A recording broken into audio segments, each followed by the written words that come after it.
আচ্ছা, আপনাদেরকে যদি বলি ইস্পাতের শহর, মানে এই ভারতবর্ষের কথা যদি বলি ইস্পাতের শহর, শুধু এইটুকু বললেই আপনাদের মাথায় জামশেদপুর মানে টাটা নগরের কথা মাথায় আসে তো? কারণ আমরা ইস্পাত শহর বলতেই জামশেদপুরকেই চিনি। কিন্তু বলুন তো, এই ইস্পাত নগরীর পথ চলা কবে শুরু হয়েছিল সেটা কি জানেন? এবং এর সঙ্গে একটা অদ্ভুত ইতিহাস জড়িয়ে রয়েছে, সেটা শুনলে আপনারা রীতিমতো অবাক হবেন। 1912-তে বিশ্বযুদ্ধ চলাকালীন এইখানে ইস্পাত তৈরি সৃষ্টি হয়। ইস্পাত সরবরাহের জন্য টিস্কো এখানে প্রতিষ্ঠিত হয়। আর তারপর থেকেই এই ইস্পাত নগরের পথ চলা একেবারে শুরু হয়ে যায়।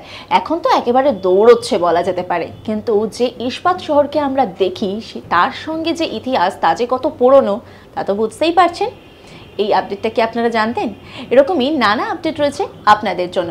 আর সেই সমস্ত আপডেট যদি জানতে চান তাহলে অবশ্যই নজর রাখুন আজ তাক বাংলার ইউটিউব স্ট্রিমিংয়ে। আর কমেন্ট বক্স খোলা রয়েছে, অবশ্যই কমেন্ট করে জানাতে পারেন আপনারা কোন ধরনের খবর দেখতে চান।